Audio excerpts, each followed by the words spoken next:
Hello, everybody. Hi. Welcome to the January edition of Toronto Jug. We've got a mailing list where we announce our meetings and rarely discuss anything.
But now plugins can collaborate more easily, so that's good.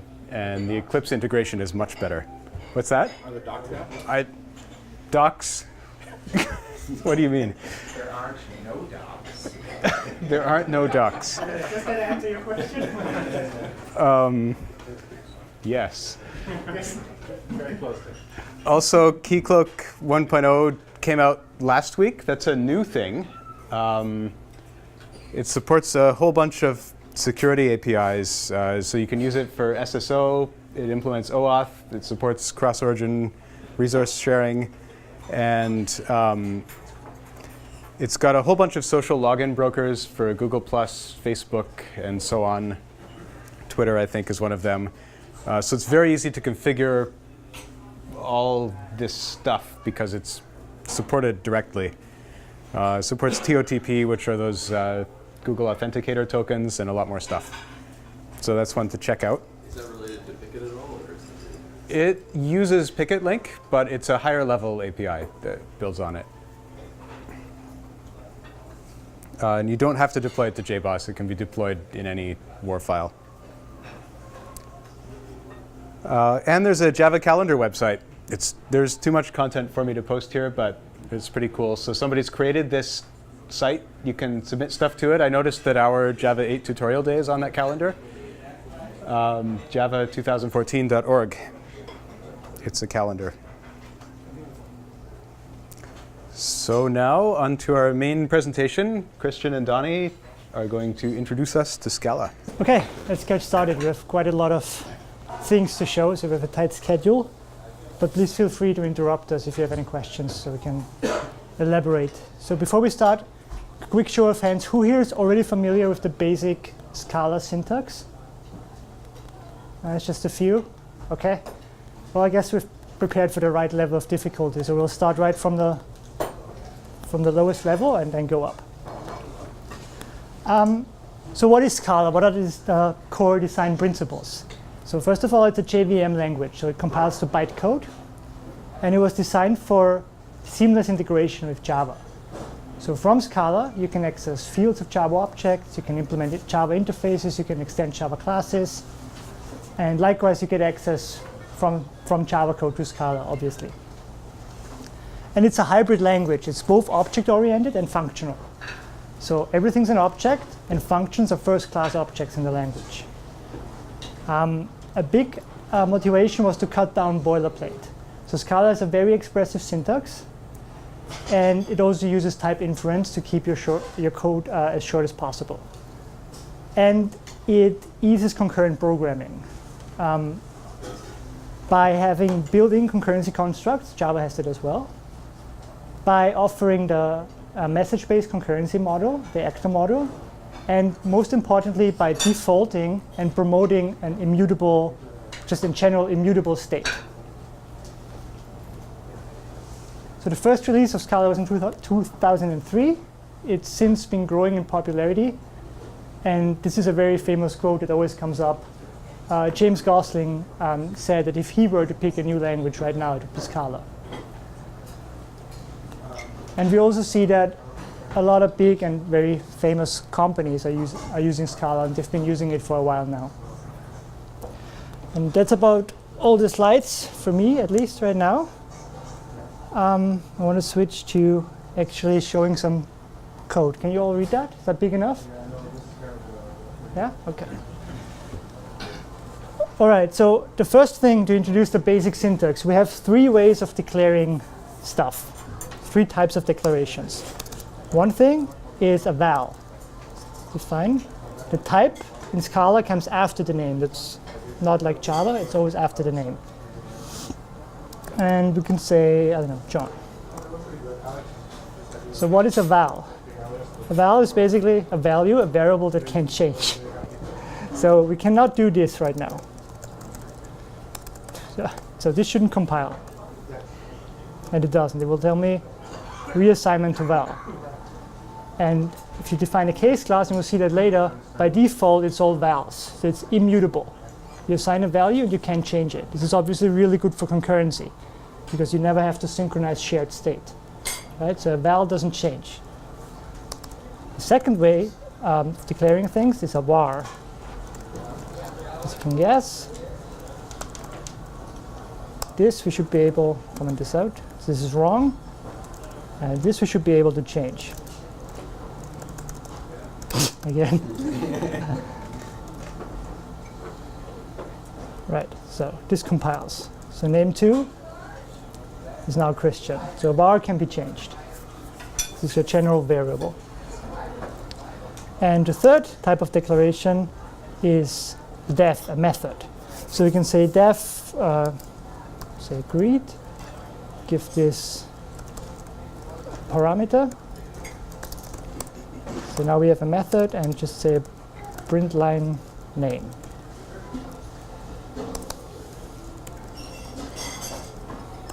I'll try Donnie's name now so I don't misspell my own. So if we invoke this, we now see printing Donnie. And of course, this could return a type, which we could specify here with a colon. This is the return type.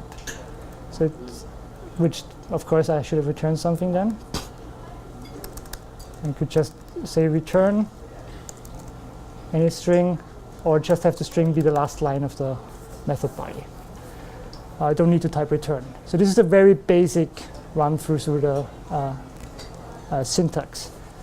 So now the first part of the presentation, we're going to look at Scala as object-oriented. So we'll look at some object-oriented features.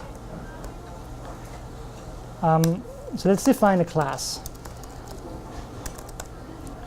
Give it a first name and a last name. Now you should be able to say, well, P is new person.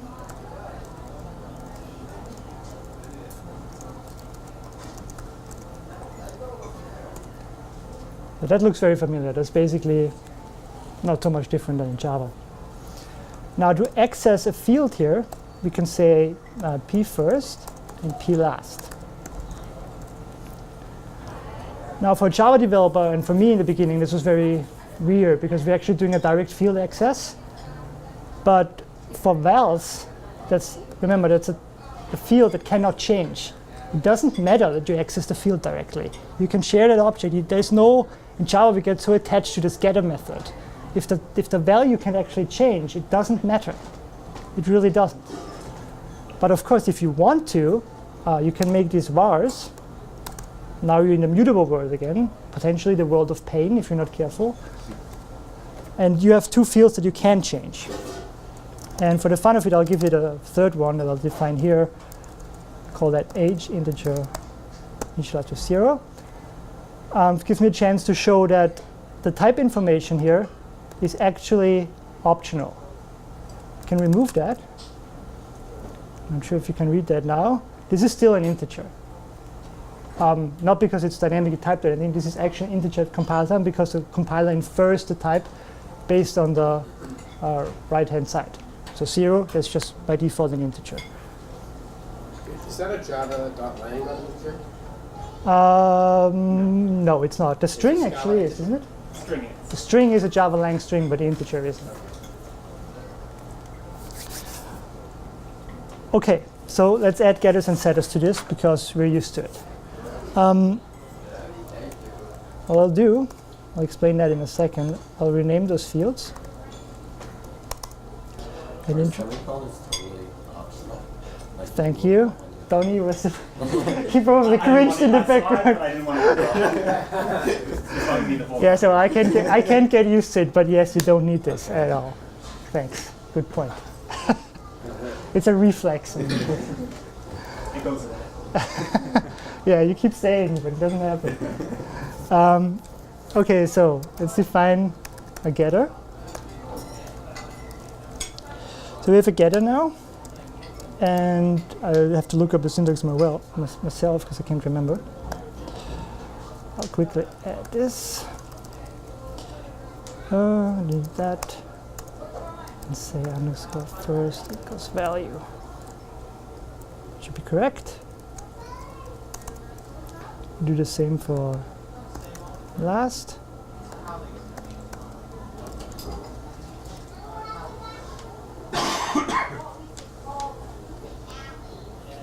Oh, thanks.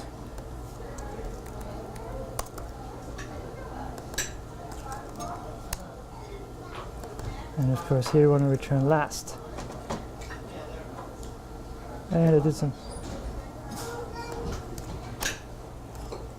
Thanks. So what we see now is what's called the uniform access principle. The client-side code actually still compiles. That's the same code, we didn't change that. Only this time it's using getters and setters. So if I should be able to say P first equals, yes, that's correct. And last equals. And it looks like direct field access, but it's really using getters and setters now.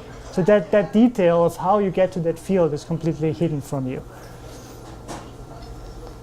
And to see that we're actually invoking that, we should print something in that getter. So do a print line. Brings me to the next feature, string interpolation. So if we have a string, we can prepend it with an S and then say first name was set to, and then use the $sign to access fields of the enclosing scope. Do the same for last name for now.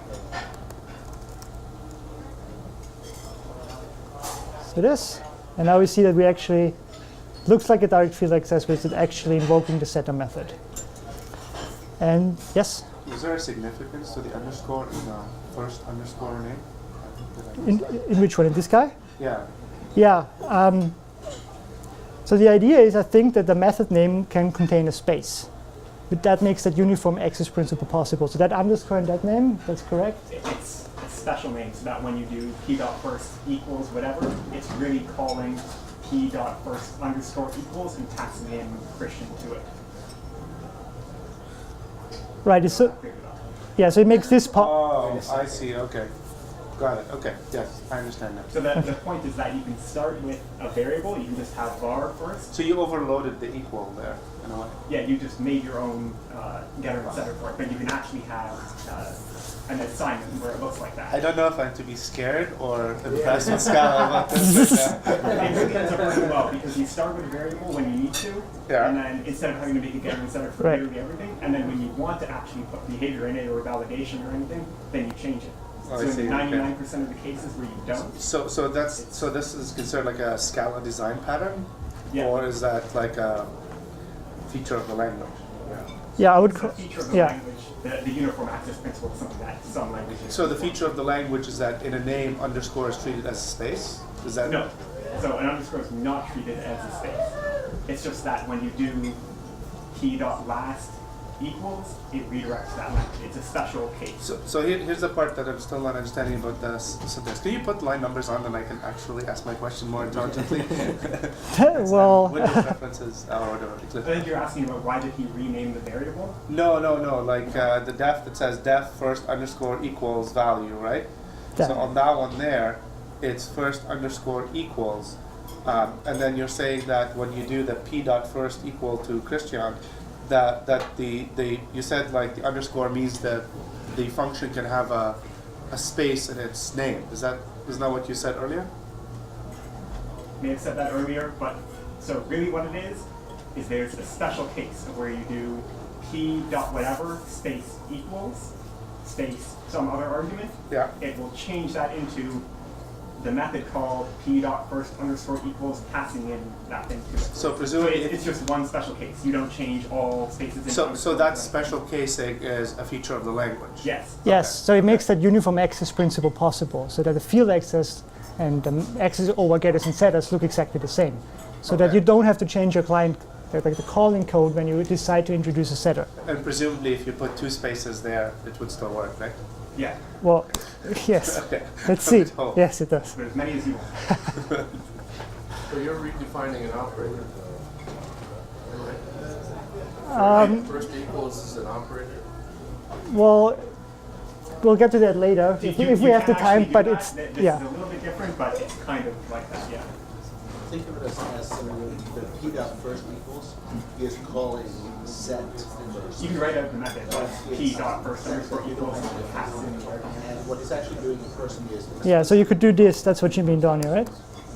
P dot first equals and pass in Whoops. and brackets. Yeah. Coming. Those are equivalent. It just turns one So into the other. you need that space? I was going to ask You you. need that space? Like, you can do, you do otherwise- p dot last equals? I'm pretty sure With we'll no try to space. call a method literally named last equals. Right. Can you try it? Can you try it? Go ahead. You want to do p dot? No space there? No space. I'm pretty sure it'll say This no guy? fields. Yeah. No, it's fine. I was going to ask the other question. No, Jonathan tries to break it next. Where, Okay. where you're defining first underscore equals. Oh, okay. If you put a space This there, one. does that break? Yeah. Yes, Okay. that will break it. That was okay. I get it now. Okay. Just make your fields immutable, then you're in a happy. I can get behind that. See? I knew you could. Okay. There's one more thing. Oh, yeah, I remember now. So we saw string interpolation, which is nice, but we can also use triple quoted strings. So I do this. Sorry, everyone. And then it will automatically escape, so you can enter new lines. And I could say the full name is do $1 first and dollar value. And I can also put that into quotes, which I don't have to escape because in the triple quoted string they already escaped. So this is full name is my name. Which is quite a nice feature. Okay, so that's a basic class. But we can do a lot better. Let's remove all this. Yes, don't need this. So I've prepared something. You all know this. So this is a Java class person. It has 4 fields. One of that fields is optional, the middle name. We have some minimal constructor telescoping. Yes, if there's multiple optional fields, we could use a builder pattern. And then we have all the getters and setters. We have a hash code, an equals, and a toString. It's a lot of ceremony, a lot of stuff that you don't actually want to type. You usually have your IDE generate that for you, which I did in this case. And in Scala, to achieve the same level of functionality, we can use a case class. You can say case class person and give it field string, last name, and I believe an age field. So it's hard to believe, but this is actually, other than the middle name, which I'll introduce shortly, this is actually functionally equivalent to that other class, to this guy. So we can take a look. We define a person. We don't even need the new operator for case classes. Define person. So here we see we already have a toString on that thing generated. Let's define a second one.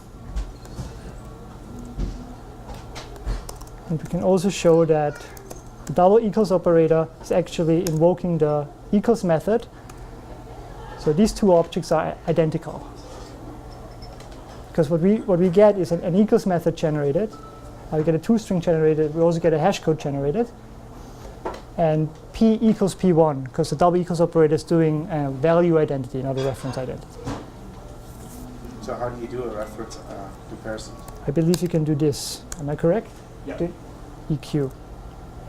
And This it's is false. Because normally what you want is real value equality. So it's much easier to read with the actual equals. Just go through your Java code base and search for equals. Then you know why they did this. There's more than one occurrence of equals in your code base. But it's something to get used to. But yes. What is the new, it's a special case for case classes. Like, can you, if you initialize a non-case class object? Oh yeah, that's a special case for case But classes. it's still created on the heap, right? Yes. And It's you ju- can, Why you isn't can that do you the can- same thing if you want, but case classes have it done automatically where you can do that without doing it. Think of it as just calling a static factory creation method, which you import. What makes it a case class? The word case here. No, I understand. What extra properties or special properties would a case class have versus a regular? Sorry, I didn't hear What that. special powers does it have? The special powers it has, the compiler will generate a equals, a hash code, a toString. And what are other special powers? Every field by default is a val. So those are all vals. I didn't have to type that. They're all immutable. And because it's immutable, one thing that you often want to do is you want to make a copy of it, but you want to change one or two fields. So it generates a method called copy, where you Oh, can yeah. just pass in the fields you want to change. You can also use it for something else that he's going to show you. Yeah, I'll show that in a second. So could you have just eliminated, like, say, John, 60, made one of the parameters optional? That's the next step. Ah. Good question. So let's add that middle name back in. Just a question, is for the equality, can you also use, if you wanted to, could you use dot equals? Yeah, you in can. this Yeah. case?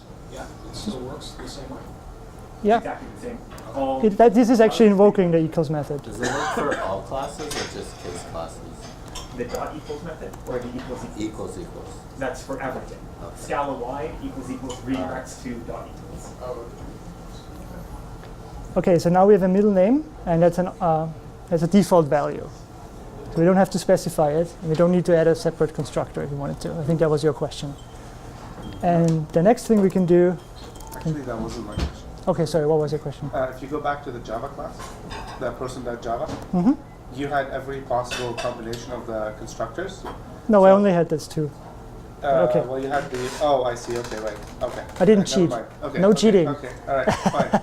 Now my question I is know what answered. you're asking, and you can do it anyway. Right. Yeah. So what you can also do is use the name parameters. So we define another person, and we can say define the last name first.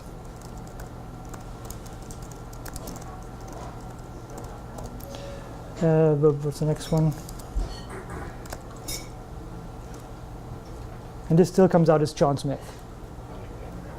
So if you were to provide a default value in the case class, then you could use just any combination of things that you want. Will Eclipse do autocomplete when you're filling that out? No, not yet. That's just a feature of the Scala IDE in Eclipse that they will have to build in. I'm not using it every day, so if Donnie says no, it doesn't do it. But Not yet, but you will be able to later when they add it, which isn't too hard.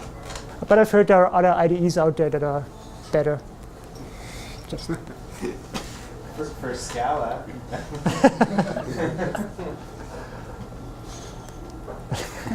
It's heresy. Exactly. Okay. Okay, so the final case class feature I want to show is a little more involved. So I'll type ahead, I'll define a trait. A trait is basically an interface with superpowers. Donnie will show that in more detail later on. Okay. So let's give this person a first name and a last name, keep it short. And then I define a case class, the student, that should have these two fields.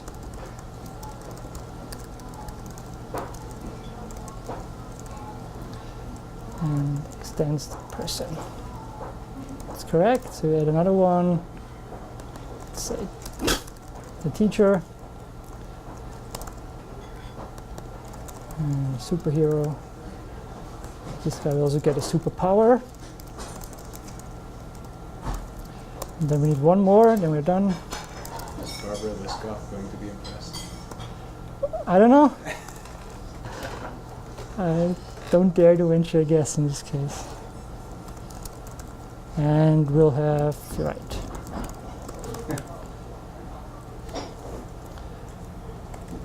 Okay, so the feature I want to show is called pattern matching. I want to define a method that brings superpowers. You will get a person as a parameter. And what it will do, it will match and then say case superhero. So the superhero has first name, any last name, and some superpower.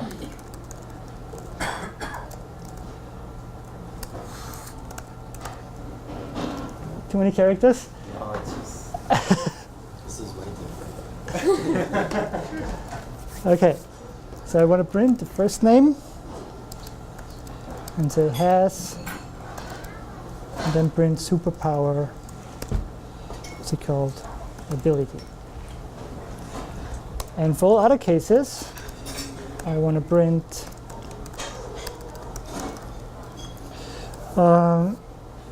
what about print? That's almost Java, what I'm going to do now.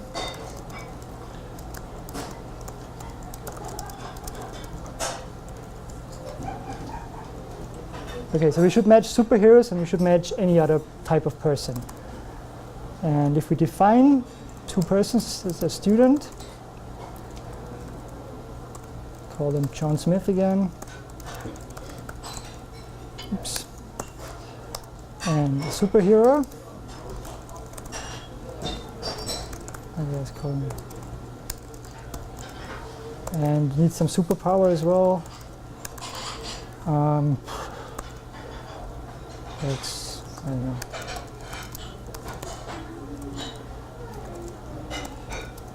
And it's level 5, whatever that means. So let's print superpowers for the student. So it tells us students have no superpowers because it matches everything else, not a superhero. And we can say print superpower for the superhero, and it will print Tony has superhuman reflexes. So we can match on the type, but we can go a lot deeper. We can actually match on the type and actually on values of the actual fields. So if I were to introduce a case here to say student, and all students that have a first name of John, and any last name, then I could print, say, you're a John, Mr. Last name. This should actually match the student because the first name is John. So we'll now print you're a John, Mr. Smith. So I can do a complete pattern matching expression on the objects I pass in and go all the way deep down just to type. So this is a really powerful feature that gets used a lot in Scala programming. Can you use that S syntax for there as well? So, For? Oh, here for? so for the last name, or Oh yeah, I hope so. Should be able to do this. Yeah. Okay, so that's for my first part. I'll hand over to Donnie now. So I'm going to talk about Scala's collections library. So Scala has probably the best collections library of any language that I've seen. And part of what makes it really good to work with is it's got a ton of useful functions that you can use. Mainly the higher order functions are ones that make the code a lot shorter than it otherwise would be. So a higher order function is one that takes another function as a parameter. So let me show you that.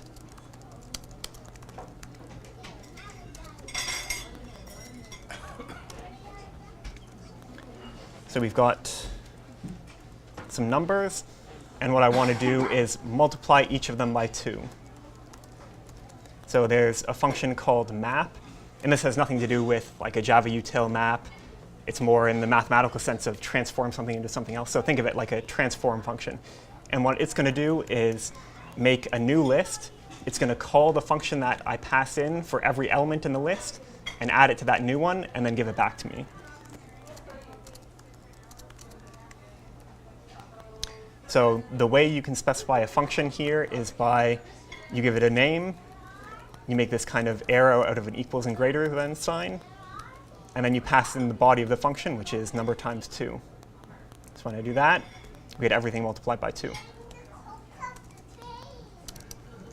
Everyone understand so far or have any questions? Okay. Now there's a couple other ways of doing this, shorter ways or alternative ways that I'm going to show you because I'm going to be using them a lot later on. So if we don't even care, so we're giving this a name number and using it right away, I could call it anything I wanted, or if I don't want to give it a name, I can just use underscore again. So that stands in for, give it a name, and then the body of the function is immediately using the name and then multiplying out by 2. So you can use that because you only have a single variable? yes. All right. If you have a function that, if you need to pass in a function that takes multiple variables, you can still use the underscore syntax, but only if you use each parameter once. So if I had a function that took in 2 ints, and I could do underscore times underscore, and that would be valid. Because the first underscore is the first parameter, and the second one is the second one. So you can like square it. that would be if I had a function that took 2 parameters. For this, if I do underscore times underscore, then it will complain because there aren't 2 variables, only 1. So this is kind of useful. Sometimes you want to give it a name because it makes the code more clear, but when it's really short like this, it can be clear enough just using underscore.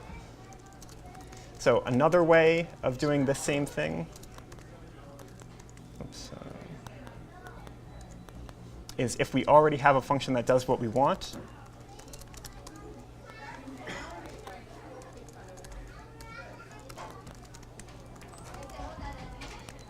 I can do that. So because this function takes exactly what we want and gives us some result, I can pass it in like that. And that's kind of short for giving it some name, and then the body of the function is calling double it with that parameter. But you can do that instead. So does everyone understand this so far? Because I'm going to be showing a lot more like this. So if you're lost, you need to ask questions. Everyone good? All right. So I'm going to show you a bunch more useful higher order functions, and then I'm going to give you a puzzle to solve using them. So right now I've showed map where we start from a list of integers and we end up with a list of integers, but you don't have to do it like that. I could do, oops.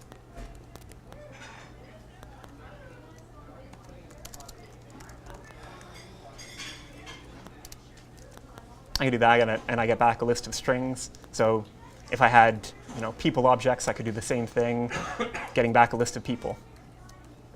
So another one I'll show you is for each. I can just print out all of the numbers.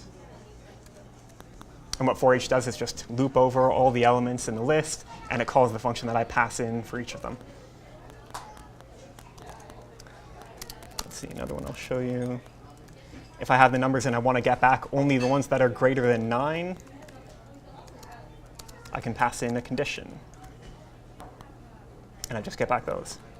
So for each seems like it might be useful, but you don't actually use it as much as you might think, at least if you're trying to write more functional code. Filter and map are ones that I use a ton. What does for each do? Like, does for each take a function? Yes, for each takes a function. It just seems like for each does similar to what map does, but map returns something. Yep, for each doesn't give back. Okay. Yeah, for each doesn't return anything. Map will actually transform it. So realizing side effects. Yes, and that's why you don't use much in functional code. So for example, if I were to do underscore times 2, I can do that, but I just get nothing back. Right. So those have been easy so far. Let me show you one that's a bit more complicated. Yep. Why is it only printing 3 as a number and not the rest of it? It is, but that's scrolling off of this side. So it is printing all of them.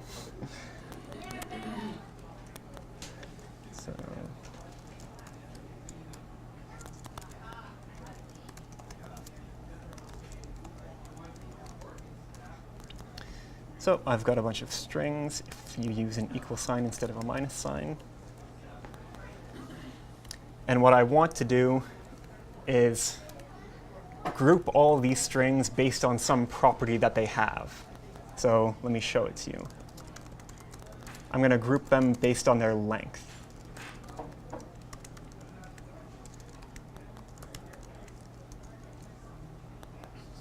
That's kind of hard to read. So what I get back from calling that is I get a map of integers to lists of strings.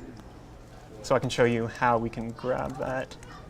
So that's how you can access an element in a map. You just put brackets and you put the key for it. So we have the 2 ones that are of length 5 and of length 7. So you could group by whatever you wanted. If I wanted, I could do it by the first character, for example. And then if I did, by character and I passed in a T, I would get back the 2 testing ones. So what is a group by doing again? It is calling the function that I'm passing in, underscore.length, yeah, and then is giving me back a map of that to lists of things that have that property. So all the things that have a length of 5. The result of underscore.length becomes the key in the map. Yes. And it just accumulates all the... I may as well just show you another. Is it to it's all to a list of things, right? Yep. Like the values of list. Groups underscore dash r. Yeah, we write that all the time, but Dot. we don't think group by. We just Yeah. write it. So this is me using it a different way. And we get all the ones that are starting with T. So this, you don't use it that often, but when you do, it really saves a lot of time. I have a question for you. Yep. Earlier about the ones that says the numbers dot map underscore plus is a number. Mhm. How come it only printed out 3 is a number? Good question. Because I thought it would be. It printed out all of them. It was just off screen. Ah, okay. All right. That's Deja vu.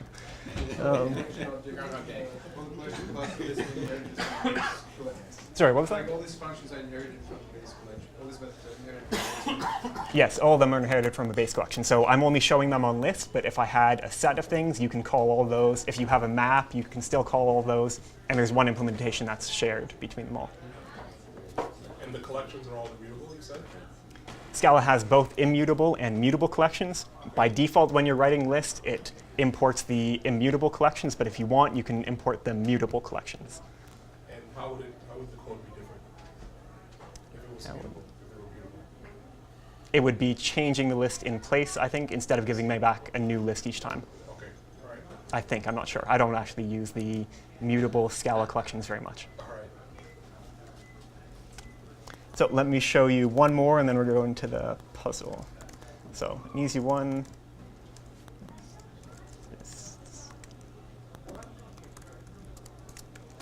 So we can check, is there any string that has a length greater than 5? Yep. Greater than 10? Nope. So that just loops through all the elements and calls this predicate to see if it's true for any of them. That's the classic for loop where you break when you find a true. Yep. And it does that. Instead, it looks like that. So let me. So notice that it's making a map of things to lists of things. Yep. Does that mean that Scala doesn't need a multi-map because it's more awesome? Or A multi-map? like multi-map in Java takes away the drudgery of having to check when you're adding to a multi-map. You don't have to check if the key already has a value. You create a list for the value and then add to the list. It's just a multi-value. Okay, yeah, I got it. Multi-value. Let's make a. So can you ask the question again? I don't think everyone will get very Oh, it's that, like in Java, we often use libraries like Guava to provide us with a multi-map type, where a key can map to 0 or more values. But I noticed that here Scala is creating a map to key and list of value, which is the way we would use Java util map, because we don't have a multi-map, but it's inconvenient in Java. Because when you want to create the first value in a multi-map, you have to check to see if the key maps to something and then create a list and add the thing to the list. So there is quite an easy way of doing that. Here I'll make a mutable map. We have, this is kind of weird syntax, but this is just a way of saying this is a key, this is the value, and we're adding in a few of them. So I take A and I add 1 to it, and it's off the screen, but trust me that it is 6. If I were to do something comprehensible, if I were to do that, I'll get an exception because that doesn't exist. Right. But what I can do is Scala has a method called with default value. Ooh. What's the it's control space? Control space. It's control space. Ah. That's terrible. So if I do that, now it will actually work. Neat. And if I were to print it out again, let's just grab that one. So you can say with default value. There's also a similar method called with default, where it will pass you the key, and you can pick what you want the default value it to be, So you for it can to put be. a function in there. Yeah, you can have a function that will return different defaults for different keys. So we don't need a multi-map because you can just do it with that. Nice. So we should move to that. Okay. Did I miss the part where you talked about what plugin you're using in Eclipse? This is the official Scala IDE plugin for Eclipse. But sorry, that's not a multi-map in that case. Yeah. Right? This is No, it's not, but you can do it if you just make the default value be an empty list. okay. And then did you have to do map c dot add or whatever dot append or whatever? Yeah. Right, but you never have to check if it wasn't there because you Right. get an empty list. Cool. Neat. So let me go to. The same amount, but So I'll give you guys a problem now. So we have a list of words, and we want to get a list of words with all of the anagrams together. And we don't care about short words. So here's the example. Kitchen and thicken are anagrams. The we don't care about because it's too short. ABABAB and BABABA are anagrams. And testing is off on its own. So I'll give you a few minutes to solve that. And one tip, so you can think of how you would do it in Java just with regular loops and whatever, and then replace what parts of that you can with the functions that you've learned, if you have time. And I'll give you a quick tip, which is that an easy way of checking if strings are anagrams is if you sort the characters in that string. So you can assume that you can do that. So ABABAB becomes AAABBB, which is the same as BABABA sorted. So that's an easy way of checking if they're anagrams. So I'll give you a few minutes to try to solve it. So this is the full Scala solution. You take your words, filter to get only the ones that are long enough that we care about, group by the sorted value of it, and then what we have is a map of AAABBB to a list of both of those anagrams. Yes. But we throw away the and then what we keys. can do is throw away the keys, and you just take the values. Neat. Do you have that in Java? So No, I didn't bother. Why didn't you need to make it to make all of the stuff sorted in lowercase and all that stuff? All the stuff sorted in lowercase. Like, for example, you had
so string. Oh, string dot. Sorted, don't get Now you're not gonna catch it. Actually, Look at that. It's java.lang.string. Still the same. So we can do. Wait a minute. Whoops. I think you're missing Okay, The Java memory model calls the thing that can create all the trouble. It's called the compiler. Oh, is upper. Anything that can surprise Fine. you. So you can. I have a string, and you can do all this stuff like you do on a collection, like filter and map and all that kind of cool stuff. So, You'll- what exactly is the definition of sorted for a string? It sorts, makes them lowercase and sorts them? It doesn't make them lowercase. It just sorts them based on the ASCII value or the Unicode value. Sorry, say that again? It just sorts them based on the Unicode value when you were sorting. It sorts them based on character dot compare to other character. Is that sorted a method on string or on collection? You're gonna find out later.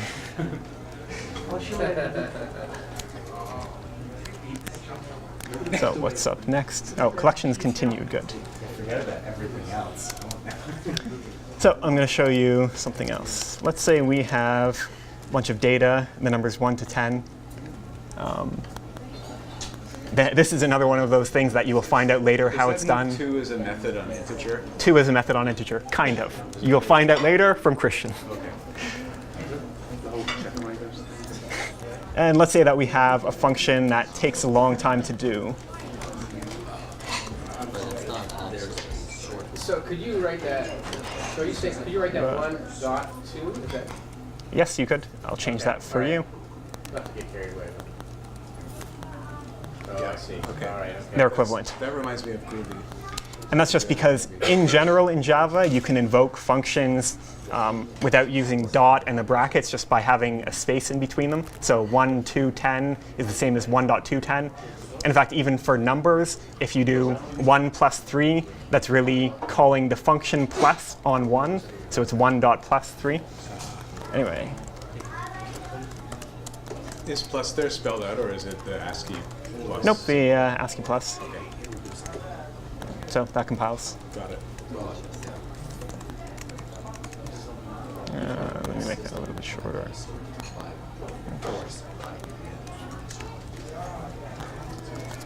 So we're going to multiply the number by 2, but first we're going to delay for a while. Scala ignore exceptions too. It treats all exceptions as unchecked exceptions. So what happens if that throws interrupted exception? It gets thrown. Doesn't call thread.interrupt? It just gets thrown like a regular exception, Okay. like a regular unchecked exception. It just comes out until wherever it was caught. Got it. What was I going to do? Right. So we mapped the calculation, and you see it takes a long time to do because we're sleeping in between. So if I wanted to speed this up, what I can do is I can make a new thread pool executor. I can pass a task for each calculation in there. It'll execute them all concurrently. I get in the back, and then you have to make sure that you get them in the right order so that we end up with over here things over there. Or I can do this if I can get to the right place. Dot par. So let me show that again, because it went by pretty quick. Executes them in groups of 4, because what .par does is it gives me back a parallel version of whatever kind of collection I have. So you can do this for a list or a map or a set or anything that you have. It defaults to a thread pool or a fork join executor of however many cores you have on the machine. Could you So, please execute it once again? Pardon? Just run it once again, please. Sure. We had an awesome bug in our framework Yeah, where it deadlocked I if saw you it. had one core. 4 at a time. Somebody did. It took like 2 months to find that. And that's just the default, so however many cores you have, but if you want, you can change it to, you can pass it a different task executor, I think it's called, and it will just use however many threads you tell it to use. Let's see. So I wanted to learn some Java 8 stuff, so I found a blog post that had a bunch of Java 8 samples, because you've seen pattern matching now, so you know that Java 8 won't have that kind of stuff, but at least it will have some of these kinds of things. Yeah, you can. And I wanted to see how good it would be. So if I can get to it. So here's an example that I found on a blog. We have a list of names, of people's last names, and we have a list of people. And what we want to do is find the people whose name contains Smith or Adams or Crawford, one of those names. And I won't make you solve it this time. This is just the solution they gave on the blog, which is we want to call filter on people. That's in general what we want to do. But java.util.list doesn't have a filter method. Instead, you have to convert it to a stream. So you call stream, you call filter, and the condition we want to do is we want to go through each of the names that we have and see if the person's name contains that name. So you can use the AnyMatch method on names.stream. This is equivalent to the exists method that I taught you about earlier. So we do names.stream.anymatch, p.name.contains, or : contains. And then at the end, you have a stream, but you want to get back to a list. So you have to call collect, and you have to pass in the kind of list that you want to get back. So this is what Java 8 actually looks like. Lots of stuff here that is unnecessary. Method, but I guess you can't use it in this case. A map method on this? Yeah, there is a map method that we're calling filter though, and any match. That probably takes away the map. Yeah. So there's a few things that I think are kind of redundant in this. The first is the return type. I'm used to Scala, so that gets inferred from the type of the expression. We have to call stream here twice to get something that we can call higher order functions on. And then at the end, we have to call collect and collectors.toList in order to get back an actual list instead of stream. So if you take away all of that redundant stuff, you get Scala. People.filter, names.exists, p.name.contains. Nice and clean. So you can kind of make the Java 8 stuff look a little bit more like Scala if you kind of cheat. And you can do this in simple examples, but not really in your production code. What you can do is if you assume that you're always starting with a stream of things, then you can get rid of a lot of this stuff. But really, in regular usage, you're probably not going to have a stream to start with. You're going to have a list or a map or a set. And you're probably going to want to end up with one of those too. So you will end up having to call all this stream and collect stuff.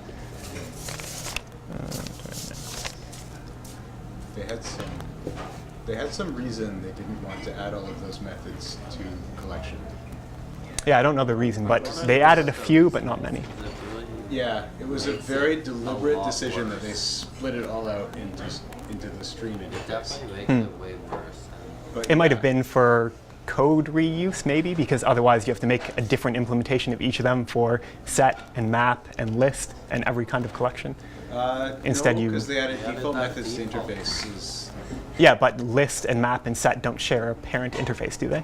Collection. Well, map doesn't, but list and set do. Map is separate from collection. Yeah, I'm not sure why. I forget. But yeah. Find out, I really want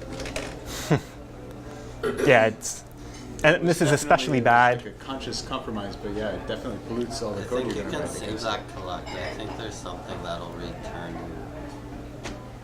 How does it know what kind of collection I want, though? A set or a list? It'll return you like an unsafe collection. Yeah. And this is kind of bad here, but it's even worse.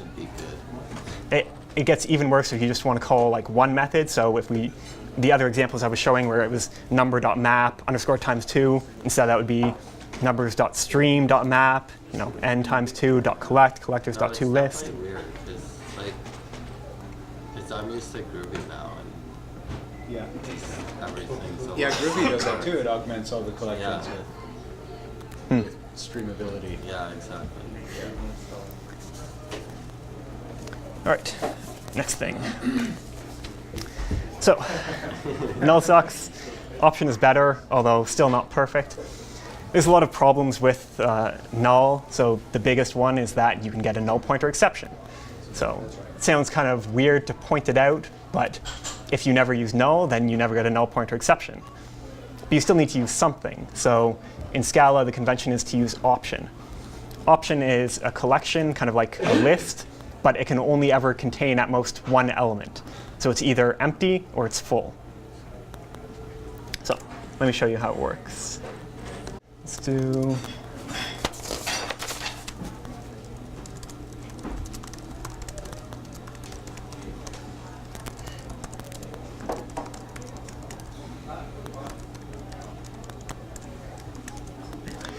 So you can make an option just by passing in something into the option method, kind of. And you get back an option of that. Let me show you another one. What happens if it's null? And I have to specify the type here for an unimportant reason that won't actually happen in real code. So option has two subclasses, some and none. So if you actually have a value in there, then you get the subclass some, otherwise you get none. So now that we have it, you can do stuff with it. So because option is like a collection class, you can do a lot of the stuff that I showed you before. You can call filter, you can call exists, you can call all that stuff. Probably the more common one to call, no, I was going to type filter. One of the more common ones you would want to call is map. So if we want to get the age from this option, you can call map, and we can add 5 to it. And we get back an option of an int. So I can use that exact same code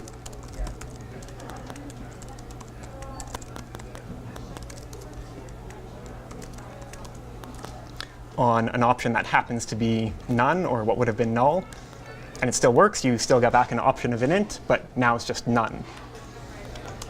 So what you would actually do with this, though, usually is you want to call something that takes an int. So to get back an int, you can provide a default value. So you can do it like this. You call get or else, and you pass in some default value. And because we already had one, it just gives us the value that we already had. So if we call it on one that's none, then we get back our default value. Does that have anything to do with option, what you just did? Or What part? Get or else. So get or else is a specific method on option. because it's an option? Yep. Okay. Map and the other stuff is just because it's a collection. Get or else is the option-specific one. So what happens if you call h2.get without anything? You get an exception? So yes, age2 does have a get method. Options have a get method, but we don't use it because it can throw an exception. The more common way of doing it, so you can also do pattern matching with it. So if we have an option of something, you can do that option match, and then you either do case some, and you pass in the value, or case none. So it's kind of an alternative. Or the more common thing would be you just map to transform it, and then you end up with some default value. So this is to replace code like this. So if we had a method where it gives back a person and it might be null, using nulls or using Java, we would do a null check and then you return the person's age. Otherwise, you would return your default value. In Scala, with option, it looks more like this. Does Scala have a way of prohibiting a thing that returns an option from returning null? Or do you just have to trust the people who... No, you just have to trust them. But it is a convention that... So this is the other useful part about option. To return a null from a thing that returns an option. That would be especially bad. What would be especially bad? If you had something that returned an option and you returned null. Because the benefit of option is that it lets you signal that a method might not return something. So in Java, when you're coding and you're writing some stuff and you think that a method might return null, then you have to go and you have to look in the Java doc if it's a documented method, or you look in the code to see if it's null, or if you're lazy, you just add in a null check anyway. Is there a way or a reason to check if it's null or some, or none or some? If you wanted to, so if we wanted to, do the equivalent of a null check and then print out, your age is whatever, and in the case where it's not there, we want to print out there was no person, you might do pattern matching for that, because then you would just have the two cases. How does that work? Can you show? Sure. Switch? Match is the replacement for switch.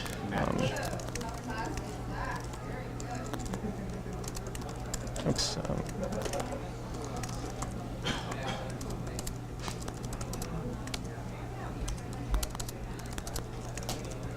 So Scala libraries generally promise not to return null from anything? What they do is, if you return some object like person, then you're going to get a non-null object like that. Okay. If it might return null, then instead they return option. Right.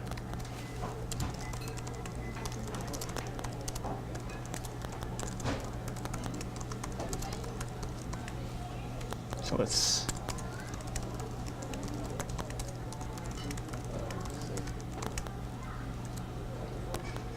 So we get here is person, Is that like case, sum, and none, like an instance of, basically? An instance of check? Like Kind how of, does but it's that more work? powerful. Okay. Pattern match. Yeah, it's pattern matching, which is this part is just like an instance of check, Okay. but it does more. So You could say some underscore if you didn't care about the person. But it, if is we didn't that care, yeah. first- is But that because I'm using first it, we one can't. always gonna be like a class? This, Is that like classic can be? it doesn't have to be a class. You can do other stuff. So pattern matching, we've showed you case classes, and what that does is it automatically does what it needs to do so that you can use it in pattern matching. Okay. But that's something that you can do on your own too, independent from case classes. They're just syntactic sugar to do it easily. So I can show you.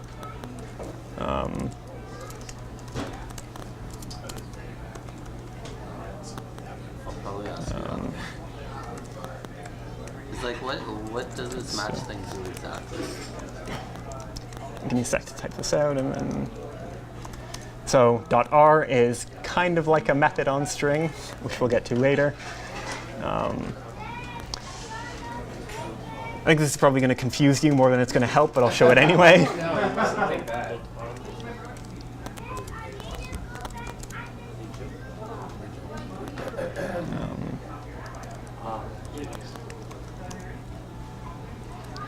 Work because they are already defined. It's kind of a method on string. So this probably doesn't really explain anything to you, but it's cool. So that you can do this kind of pattern matching thing on the side here. So actually, I'll show it to you in a more pattern matching way. Where's that?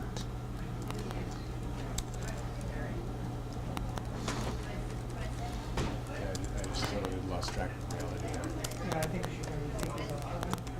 Yeah, I think you could do a whole thing on this match. Probably. Yes, I could. So we can match. Oops.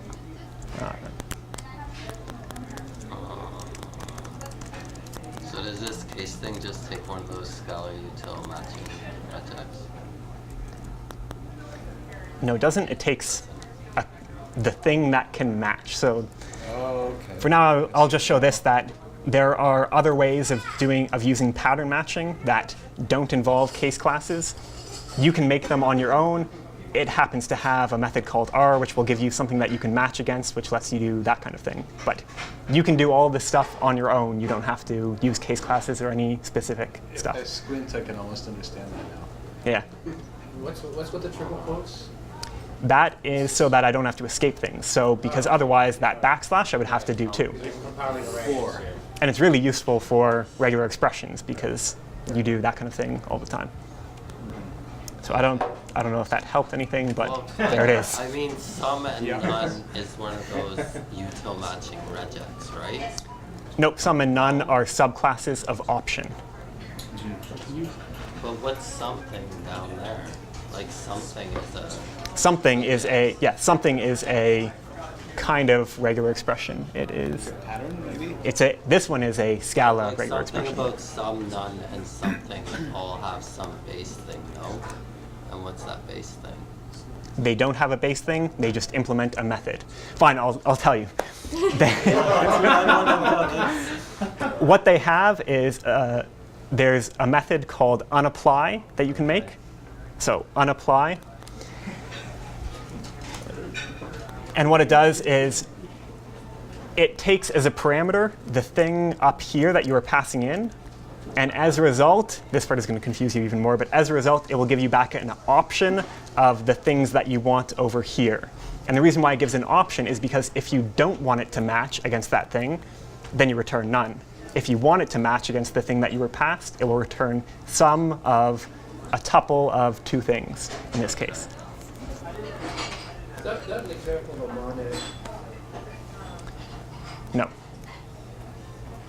So if it's sum, it'll just print line, and if it's none, Yep. it won't. Right. Okay. The option. So it pretty much does the same thing as the making monad. We've got. Oh, the option, yes. We've got about 15. Okay, sorry, option, yes. I thought you meant the regular expression matching stuff that I was doing. Yeah? We've got about 15 minutes until we have to evacuate for the musical act that follows Scala. Okay.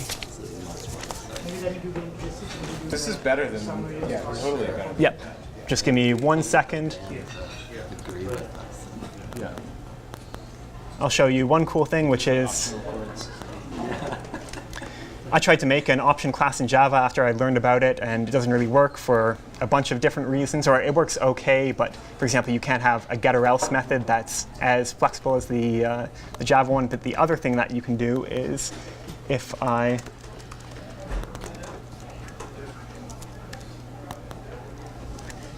do that, it's hard to see, but there's a delay. But if I was to do that over here, I won't bother showing you for time, there wouldn't be any delay at all because that's actually passed lazily to the method. So you don't have to worry about performance implications about if there's some long calculation there. Doesn't really matter. This is actually kind of cool, so I'll show you it. I can't resist. That means that I can actually do, oh, that one is the wrong one. I can actually do that. And it won't throw it because it was passed lazily, so it never actually gets executed. So I'll pass back to Christian to explain all the stuff you were asking earlier.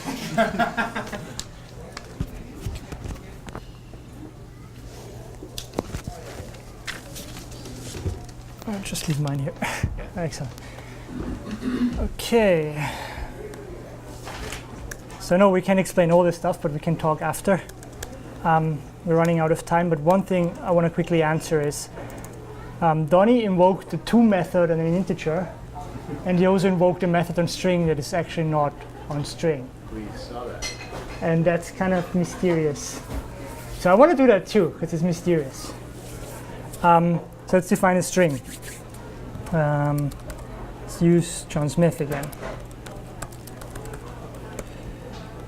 What I want to be able to do is simply get the substring after a character. So say I want the substring after the space, so I want Smith. But there is no substring after method on Java string. So we could simply add one. Like there is utilities for this. So let's import Apache, what's it, Commons, lang, string utils. This has a substring after method. Now I'm defining a class called a rich string. It takes a string, and I'll give it a method I'm missing, called substring after. It itself takes a separator, which is a string, and all it does, it will say string utils. Again, that's the nice thing, we're interacting with a Java method. You say string utils. Oops, sorry. Edit substring after. I don't see it. Yeah.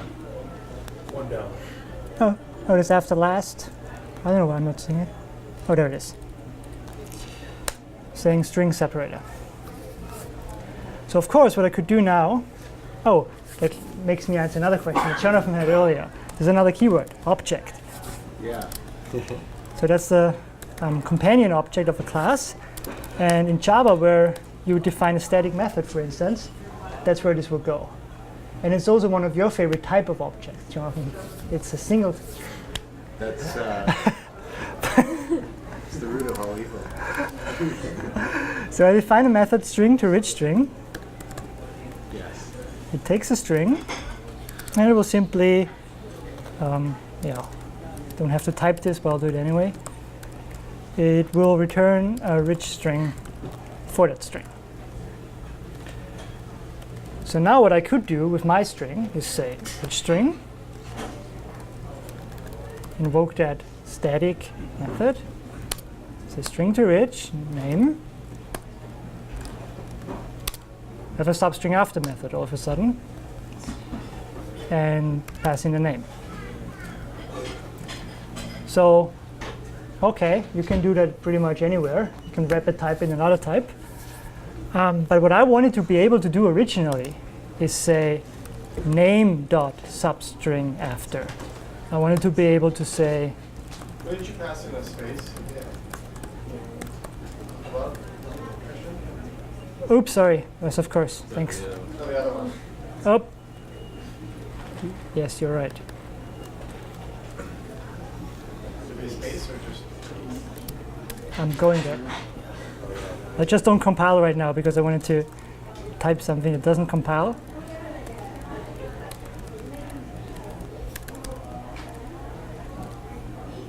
So there, here's our Smith. But what we really want to be able to do is this, or this. Right, so we want to invoke a method on that string directly without converting it to another type, which is exactly what Donnie did when he said number1.2 or string dot, what was it? Sorted, string dot sorted.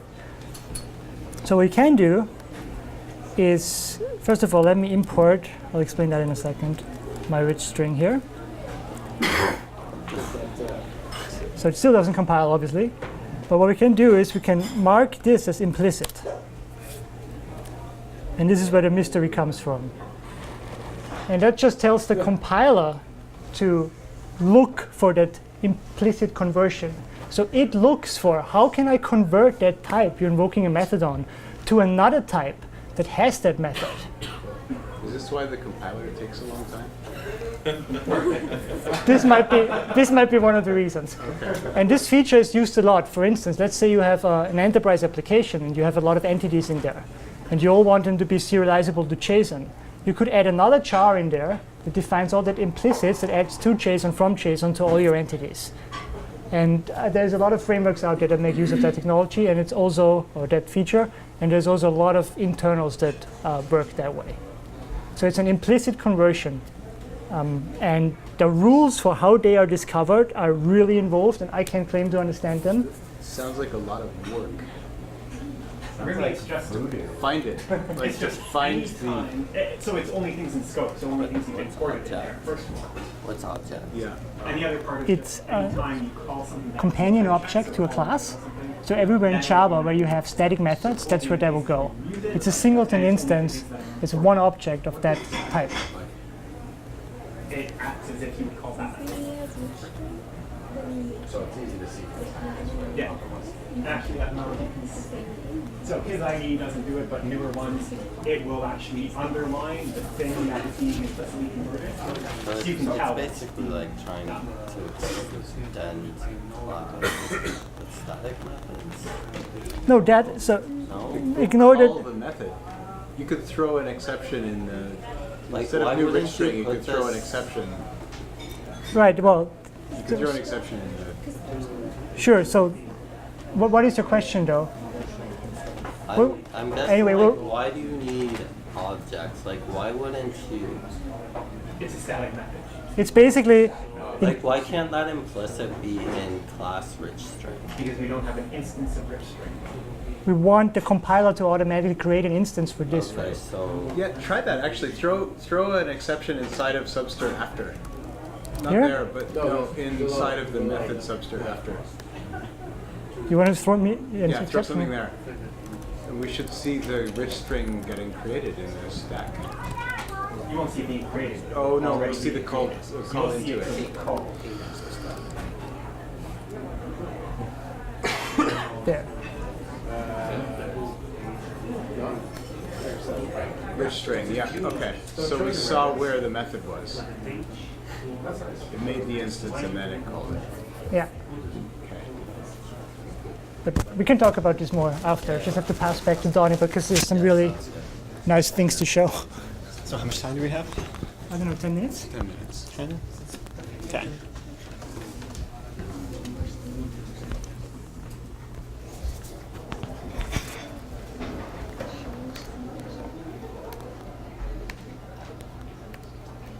Don't have time for that.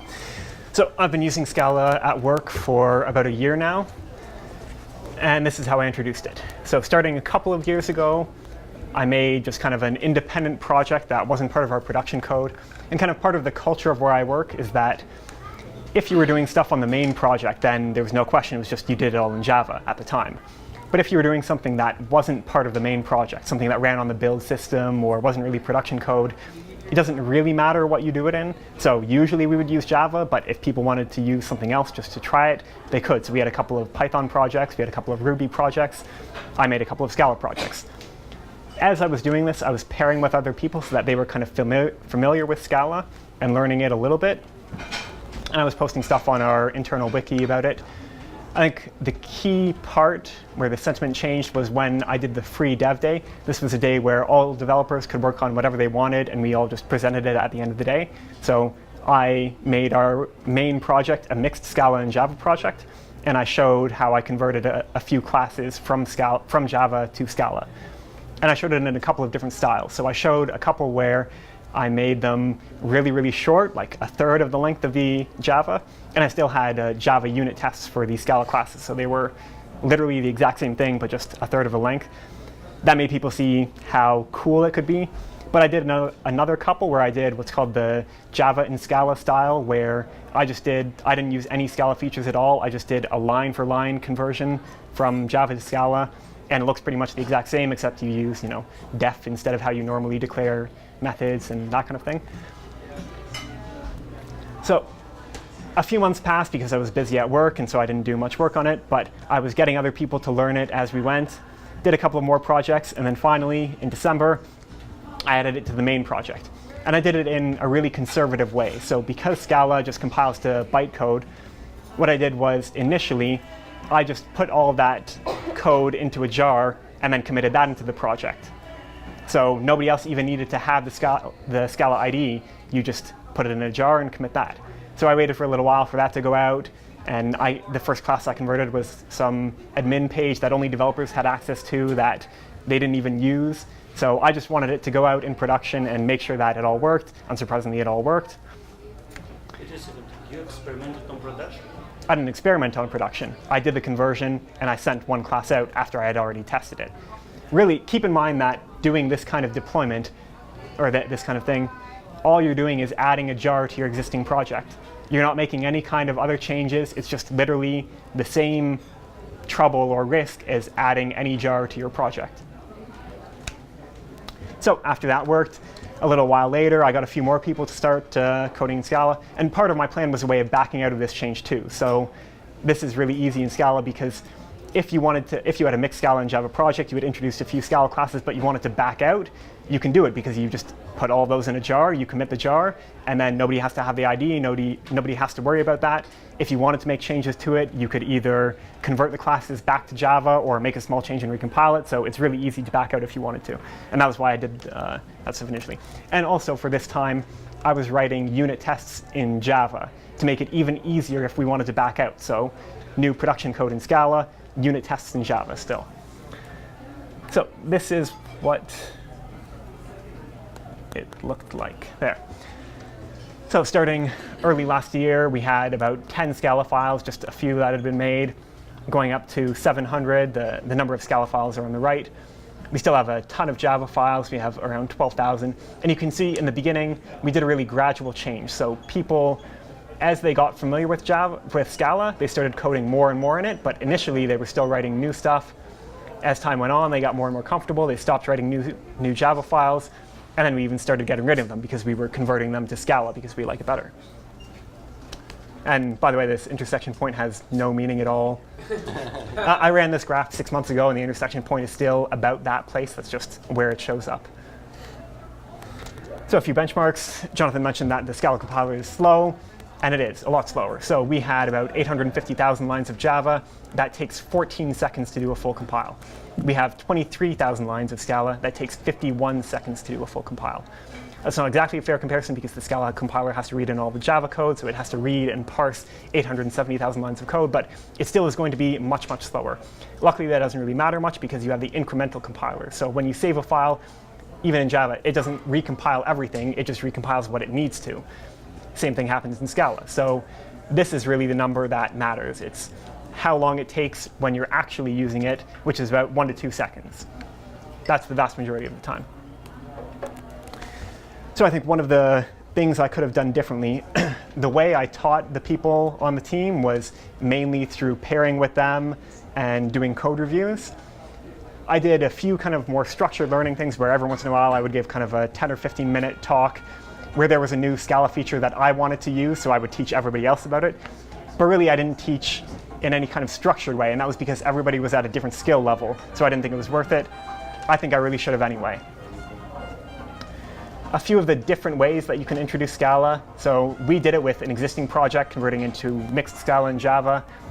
That works really well because you can do it really gradually, so there's no point where you ever have your team productivity go down really low, because just as people are comfortable with it, they can switch over. One of the bad sides is that it is kind of annoying in the Java side interacting with some of the Scala stuff, or just in going back and forth. You have a Scala list or you have an option, but on the Java side you need a Java list or a null. You don't really want to compromise your Scala code, but you still need to use it anyway, so you end up having to do a bit of work, and it just makes it a little bit annoying. If you're doing that, I would recommend doing all the work in Java, even though it's easier to in Scala. That way when you get rid of the Java, you're left with nice, uncompromised Scala code. The other way of doing it is with a brand new component or project, and that's just the flip side. So everybody has to learn it, or everybody who's working on it has to learn it, but you get to use Scala to the full, and you don't have any of that annoying stuff. Another interesting way is you can do only tests. So take any project, an existing project or a new project, and write all of your production code in Java, but then just write unit tests in Scala. And that can work well because all the crappy code that you write initially that isn't, because you don't know Scala very well, it doesn't end up going out to production. So it's not ideal that you have bad test code, but maybe it's better than having bad production code.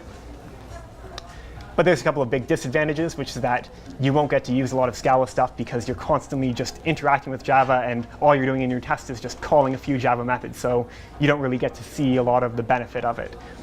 But it might be easier because that might be the only way that you can introduce it. So I think one of these two is the better way, but if you get completely blocked on that, then you can at least fall back on requesting, at least you can do tests in Scala to learn it. So I'll just leave with the comment that I remember a few years ago, before I had known Scala, I had heard stories about Java developers learning Scala and they all liked it. And I spent some time and I looked into it and looked at code samples and saw that, some of it is shorter and it's nice, but really there wasn't anything I saw that you could do in Scala that you couldn't do in Java. It just might be a bit longer. So I didn't think that there was really much benefit in learning Scala. But I was wrong. There's a huge benefit to learning Scala. It's not just shorter, it really is better at basically everything. So I don't know what to tell you to convince you, but if that's your reason for not learning it, that you think that it's just shorter and whatever, just take my word for it that it really is better and you should learn it. You have anything to add? Okay, thanks for listening.